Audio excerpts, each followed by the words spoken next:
The urgency is that our metabolic health globally is in a terrible place. A third of American adults has hypertension. 10% of kids aged 12 to 18 has hypertension. Our life expectancy is declining. Alzheimer's, heart disease, diabetes, obesity, cancer. These are all inflammatory conditions. Everything's about metabolism. We've known that fructose is a demon for a long, long time. In 1970, it was published in the journal The Lancet that fructose is a player. It is a big player, and yet we were told that because fructose doesn't cause insulin to be secreted and doesn't need insulin to be metabolized, therefore it was a safer sugar. And we recognize how industry was able to manipulate that messaging and how everybody fell for it. What we're seeing now are these metabolic derangements that underlie these diseases that represent a disconnect between evolution and environment. So we have this genome that's coding for our survival in the context of a different environment. Now that we're challenging that genome with a new set of circumstances, a new context, looking at it through a different lens, if you will, it's expressing genes that are paving the way for our metabolic decline and setting the stage for the very things we don't want to get. We're living with physiology and a body, a machine that is mismatched with our current environment. It's outdated machinery, and that's the issue. Let's try to recapitulate the environment of our ancestors, both just in terms of other activities, sleep and exercise, physical activity, stress, but mostly the foods that we eat. If we can emulate what our genome expects, we'll have better health. Diet is one of the biggest players, and I think perhaps the most important.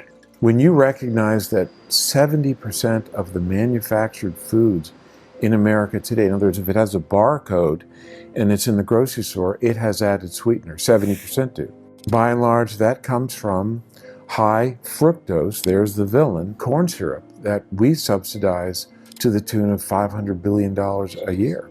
It's time to call that out. Paint a picture for me of the ideal life. I know we're trying to match back to our genetics and what that looks like. What is the ideal diet?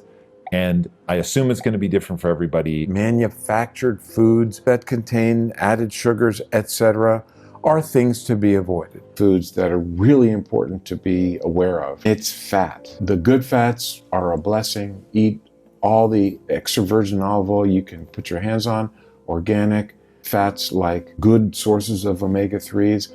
But by all means, you really want to avoid the processed vegetable oils, canola, corn oil, soybean oil, soy especially. These need to be avoided. These are used structurally in your body to create cell membranes. That is where all the action is in terms of how cells work, even brain cells, importantly, how they are able to transmit information from one brain cell to the next. Those receivers and transmitters are built by the fats that they have access to, which are the fats that you consume.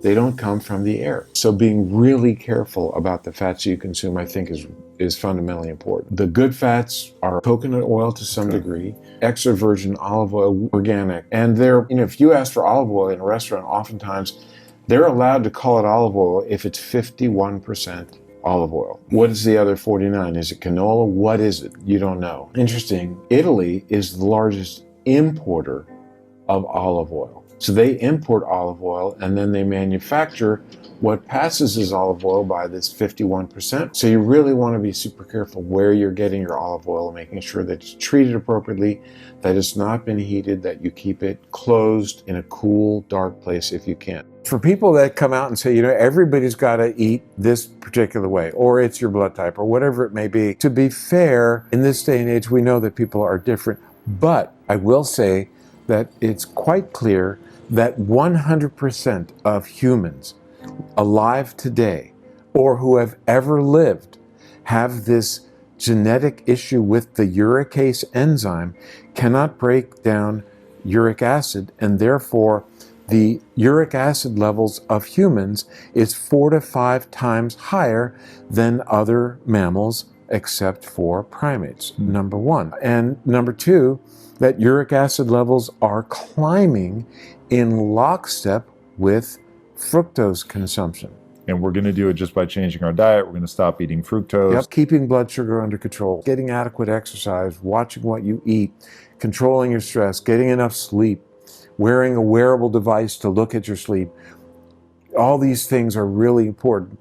This is now going to be looked at as a strategic metabolic marker right there with blood sugar and blood pressure and serum lipids. I think you're going to see uric acid very soon being on par with those. Is uric acid volatile? Not as volatile as moment-to-moment blood sugar measurements, but it'll change within a day. If you exercise in a way that you're not used to, and therefore break down a lot of muscle fiber, that will transiently raise uric acid level, as will fasting in the short run. We'll raise it, as will being in deep ketosis, because you're catabolic, you're breaking down your tissue.